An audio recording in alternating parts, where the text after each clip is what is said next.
no solamente ideas negativas, cuáles son los tipos de factores que tenían esta situación, sino buscando alternativas también que puedan generar un camino, que puedan seguir detrás, que puedan experiencia, que puedan servir para expresar la condición. Punto que es nuestra oportunidad, nuestra expectativa es simplemente conocernos, simplemente entender mejor cómo se está trabajando desde cada una de las instituciones y de ahí, de manera absolutamente libre, poder ofrecer para algunas líneas de trabajo común, identificar algunas líneas de trabajo que nos permitan entender el problema no solamente para el caso nacional de México, para el caso de México, sino también para el caso de Ecuador, para el caso de América Latina. Conjunto de distintos aspectos que a veces con la vida exposición, con los algoritmos, las posibilidades de no estar en el tema, cuando realidad no estamos enfrentando a problemáticas comunes que nos pueden, digamos, abrir las puertas también, entender mejor lo que está mejor, y nosotros tenemos una común,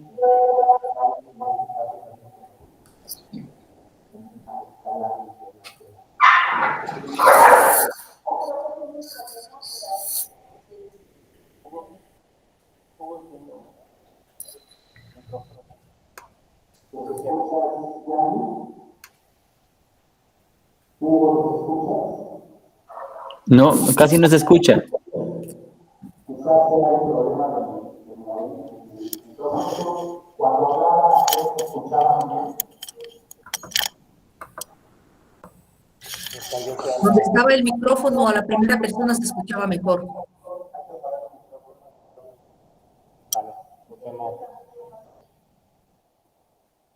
Si pueden apagar los micrófonos para ver si es eso, y Alina, Hugo, no sé si la Hugo.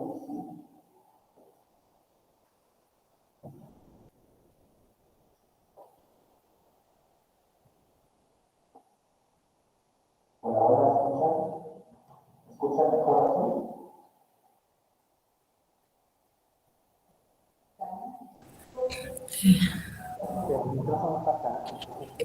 Efraín, no sé, se escuchaba mejor el micrófono a la persona que dio la inauguración.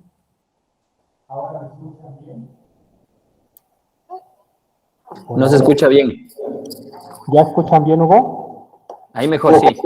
Era el micrófono. Este mejor apágalo y ya está.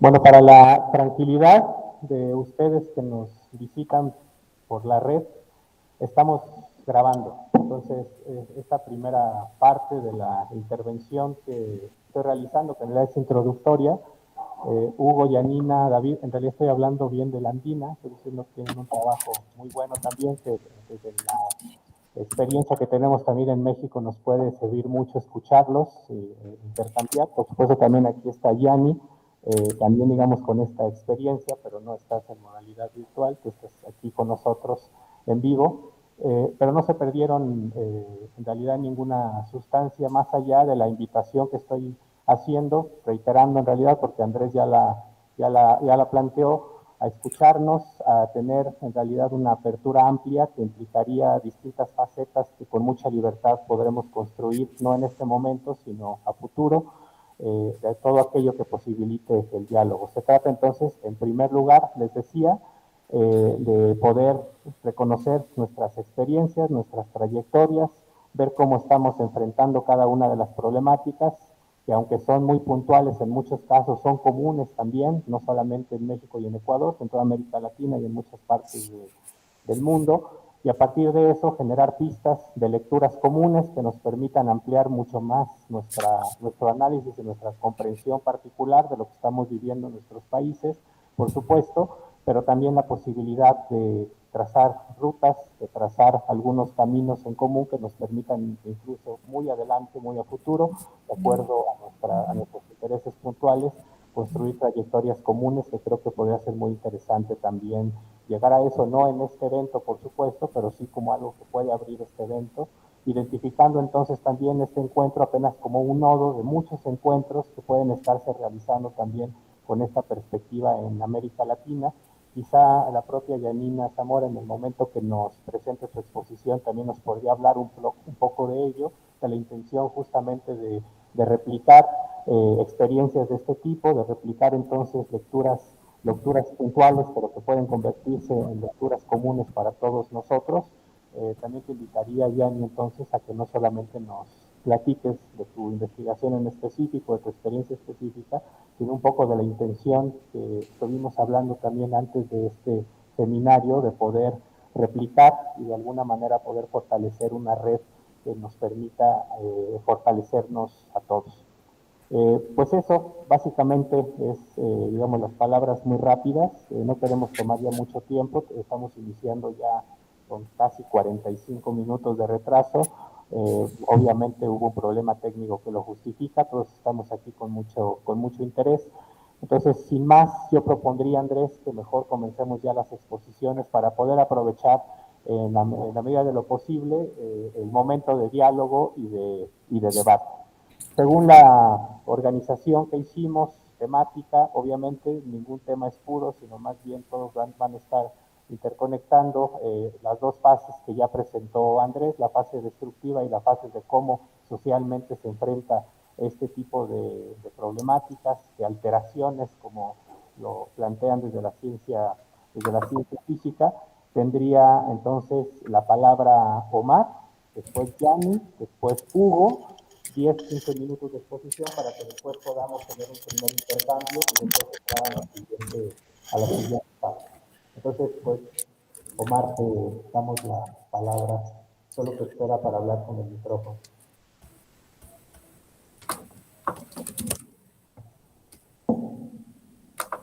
Bueno, a esta altura me escuchan bien.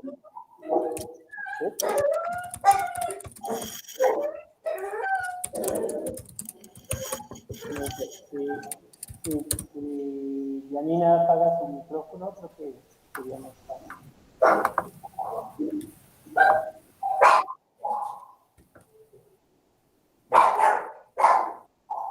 Bueno, híjole, ¿cómo le vamos a ver? ¿Le quieras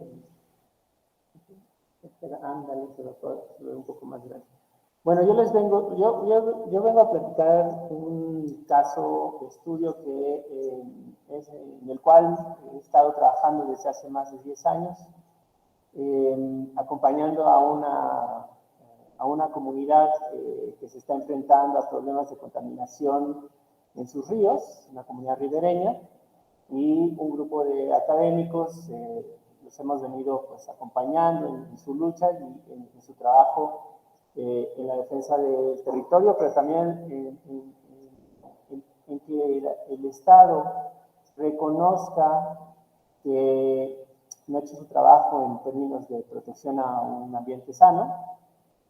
Y bueno, antes de iniciar, quiero empezar hablando sobre la vulnerabilidad. Es un concepto que depende del contexto, puede ser social, económico, biológico. Se pueden identificar hasta 36 tipos de definiciones de vulnerabilidad, ¿no?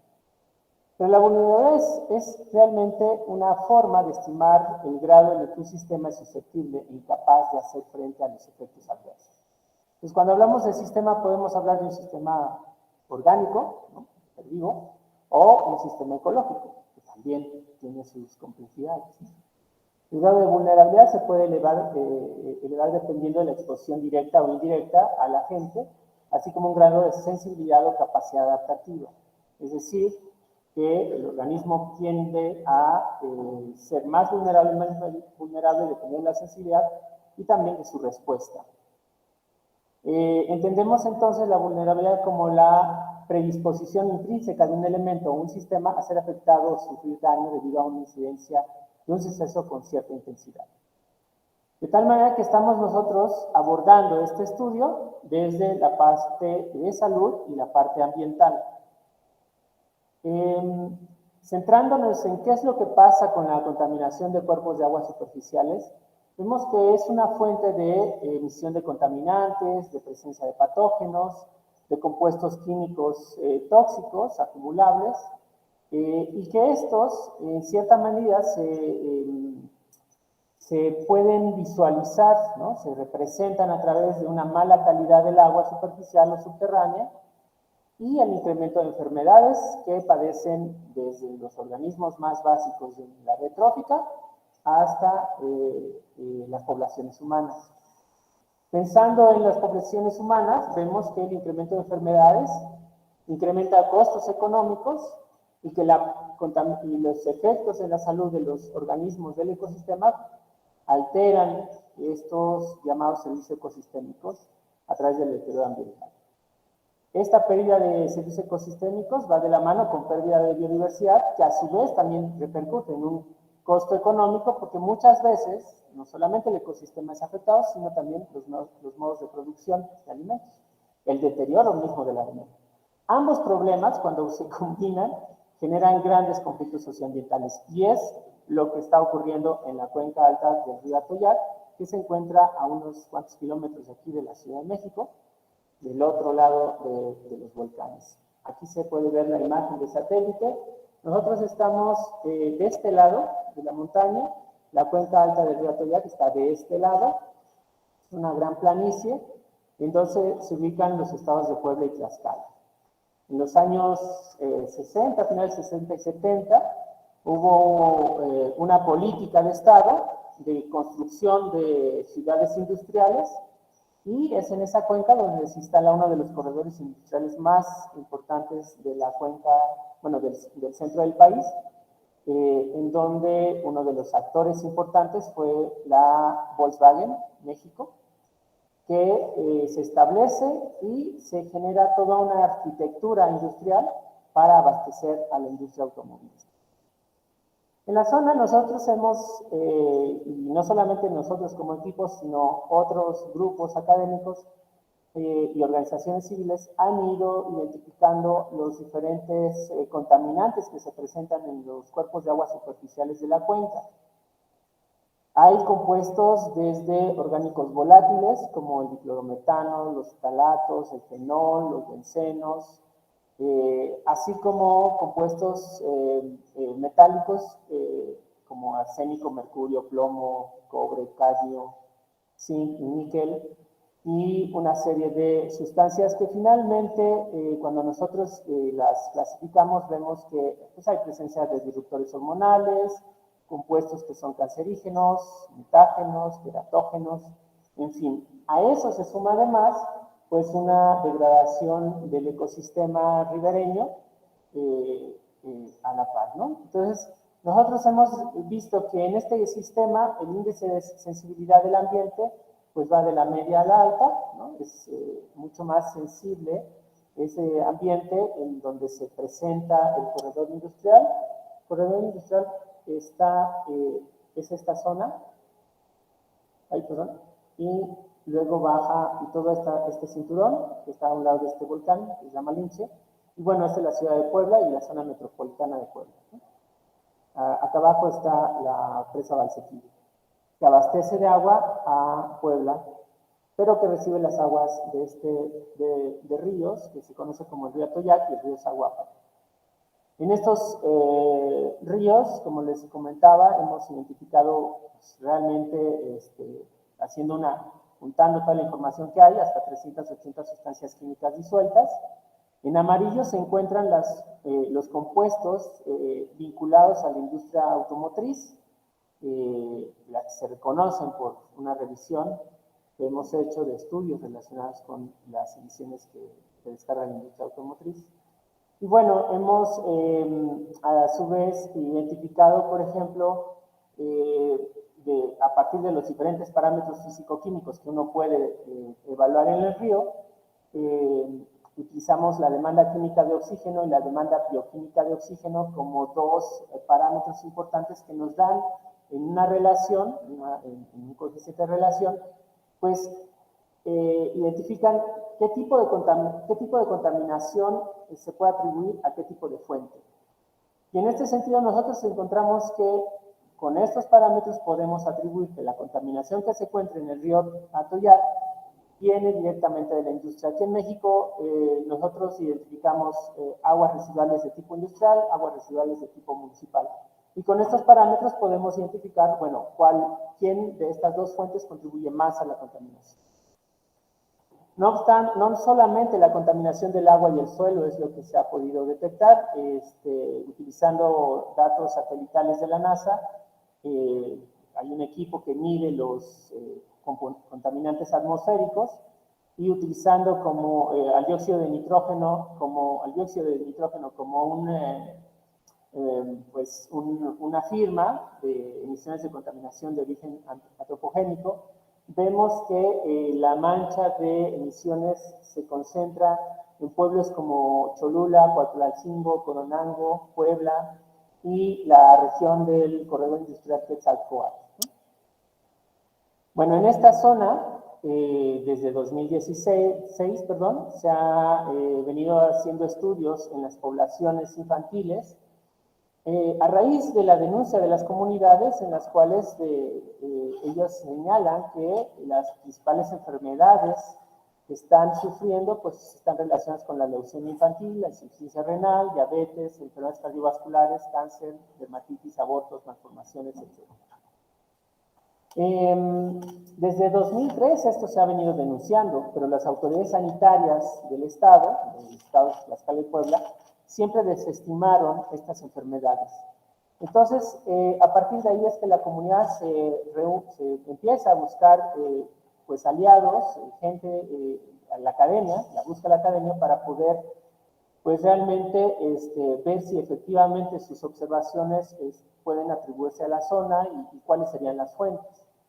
Utilizando estudios de genotoxicidad, se pudo identificar que la gente que vive cercana a los corredores industriales o que está aquí abajo, o al cauce principal del río Atoyac, donde se descargan las aguas residuales municipales e industriales, los niveles de genotoxicidad en células de linfocitos era mucho más alta que incluso la gente que vive en la Ciudad de México, que ya de por sí estamos expuestos a contaminantes atmosféricos. Y bueno, el problema es que no solamente se muestrearon adultos, sino también niños, los cuales presentaban niveles de genotoxicidad pues, similares, o sea, niños de entre 10 y 12 años, niveles de genotoxicidad similares a una persona que trabaja en una fábrica y que tiene 30 años de edad. Es decir, los niveles eran altos. Y estos primeros marcadores o biomarcadores permiten de cierta manera identificar que hay un agente disruptor en el ambiente. Al mismo tiempo, la púrpura trombocitopénica, la leucemia aguda amiloide, la linfoblástica, la insuficiencia renal, que sí está relacionado a otros factores de riesgo, vemos que el factor ambiental es un factor de riesgo importante. Y en este caso, la exposición, por ejemplo, a plomo, cadmio y arsénico está muy directamente relacionada con problemas de nefrotoxicidad. Y en el caso de la leucemia, pues a tabaquismo, a exposición a contaminantes ambientales como benceno y formaldehído, que son contaminantes que están presentes en la atmósfera local, ¿no? O también haciendo una investigación en las bases de datos de la Secretaría de Salud, identificando los índices de cáncer en relación con la distancia del punto de descarga de las aguas contaminantes, de las aguas residuales, encontramos que las poblaciones más cercanas al punto de descarga presentan los índices de cáncer mucho más altos que los que están alejados. Y esto es un estudio que hizo un colega en el cual pues separa por distancia del punto de descarga de contaminantes Bueno, con todos estos datos podemos ver un mapa de la cuenca en la cual identificamos zonas de alto riesgo de exposición a contaminantes químicos, zonas de bajo riesgo y zonas de medio riesgo, ¿no? Esto pues es una zona que en principio estarían expuestos alrededor de 2 millones de personas a estas emisiones de contaminación, tanto en agua como en aire como en suelo. En un estudio reciente, empezamos a trabajar con escuelas primarias de la región, algunas de ellas a menos de 1 kilómetro de distancia del río Atoyac y otras alejadas de 1 kilómetro. Hemos definido 1 kilómetro, bueno, nosotros no lo definimos directamente, sino fue el Instituto Mexicano de Tecnología del Agua, en México, quien hizo un estudio de riesgo de exposición y determinaron que a 1 kilómetro de distancia del río la gente podría estar expuesta a los contaminantes que se emiten por volatilización. Entonces nosotros seleccionamos escuelas primarias, estamos trabajando con infantes para tratar de reducir los factores de riesgo, como el tabaquismo, el alcoholismo, la drogadicción, ¿no? Y estamos haciendo un control de estas poblaciones. Haciendo una caracterización socioeconómica, vemos que dentro de las comunidades que están expuestas, ¿no? Hay diferencias respecto a que algunos tienen rezagos educativos, tienen poco acceso a servicios de salud, hay una alta intensidad de migración, por ejemplo en Papalotla, mientras que en Cholula y Nativitas los ingresos familiares son inferiores a la línea de bienestar, hay falta de acceso a la vivienda, falta de acceso al agua, carencia de servicios básicos de vivienda, carencias alimentarias. En Coronango y San Martín Texmelucan hay una baja matriculación de enseñanza primaria, hay una alta natalidad. En Coatzacoalcos tenemos una tasa de mortandad infantil alta y proporción indígena también muy alta. Entonces, no solamente evaluamos los factores de exposición en el territorio, sino también caracterizamos a ese nivel, tratando también de identificar cuáles serían los factores de vulnerabilidad de estas comunidades. En muestras de orina de los niños entre 11 y 12 años de la zona, detectamos metales pesados: aluminio, arsénico, cromo, níquel, plomo. En Nativitas, Coronango, Papalotla, los niveles de arsénico están por arriba de las concentraciones, los límites máximos permitidos de personas que laboran en la metalurgia. O sea, vamos, los niveles de estos niños que no están en la escuela, que no trabajan en fábricas, tienen los niveles de un trabajador. Si bien es cierto, nosotros podemos consultar las bases de datos de la Secretaría de Salud, tanto estatal como nacional, la verdad es que es indispensable preguntarle a los padres de familia qué es lo que está pasando en sus hijos. Y entonces ellos reportan con mayor frecuencia infecciones frecuentes, sangrado nasal, alergias en la piel. Bueno, hemos abordado no solamente el aspecto de exposición a contaminantes, problemas de salud, ¿no?, sino también cómo las escuelas, aprovechando que estamos en escuelas primarias, cómo es que se abordan los problemas ambientales dentro de las escuelas, ¿no? Y lo que vemos es que, en general, las escuelas primarias abordan los problemas ambientales desde los fenómenos naturales, en su mayoría, y identifican los estudiantes que el problema en el futuro van a ser catástrofes climáticas y guerra. Pero en cuanto al ambiente rural y al ambiente urbano, la verdad es que ni siquiera ellos identifican problemas directos en su región. Siempre piensan la contaminación está en la Ciudad de México, la contaminación está allá fuera de su territorio. Entonces, vemos una gran necesidad de poder, de que esas comunidades vayan entendiendo en qué contextos están viviendo. Y para eso ya también hemos hecho un primer estudio piloto de cómo abordar eso con colegas de pedagogía y etcétera. Pero bueno, en esta relación entre los problemas ambientales locales y lo que está pasando en su zona, ¿no?, vemos que las zonas cercanas a la mancha urbana principal, San Pedro Cholula, que está cercana a Puebla, tiene una mayor, identifican mayores problemas ambientales relacionados con la contaminación de la ciudad y de la industria. Pero Coronango, San Martín Texmelucan y Papalotla, la verdad es que no, ellos realmente no alcanzan a identificar estos problemas, ¿no? Esto lo hicimos un estudio a través de talleres, dibujos, etcétera, ¿no? Y bueno, encontramos en las comunidades ribereñas que habitan en un entorno natural altamente sensible, causado por el deterioro, la contaminación y el cambio de uso del suelo. Los aspectos socioeconómicos aumentan la vulnerabilidad de una forma negativa, por lo que tanto elevan la vulnerabilidad ante exposiciones crónicas de contaminantes ambientales. Es decir, ya solamente por la falta de acceso a la salud, a servicios de salud, ya son vulnerables, los problemas de salud persisten, y ahora si le sumamos la contaminación ambiental, pues esto se detona. La anterior se pone en evidencia por la presencia de metales pesados en muestras biológicas, enfermedades recurrentes. Los niños en general no asocian problemas ambientales en entornos de transición urbano-industrial, atribuyen como factores de riesgo a fenómenos naturales o catástrofes ambientales en el futuro. Y la falta de conocimiento a nivel local fue evidente y puede ser un factor que limita la capacidad de las comunidades para enfrentar los problemas ambientales en su comunidad, como es el caso de la contaminación. Es decir, no hay sistemas de alerta en ellos, no se están acercando los padres de familia a los sistemas de salud en estas enfermedades que pueden ser crónicas, degenerativas a largo plazo. Y bueno, con esto acabo, nada más para cerrar.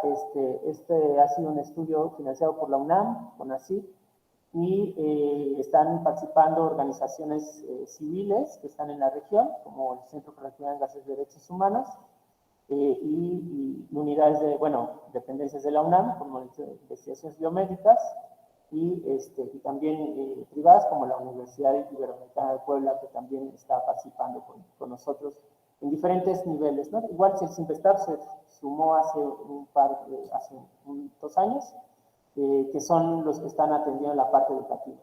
Y con esto termino. Gracias.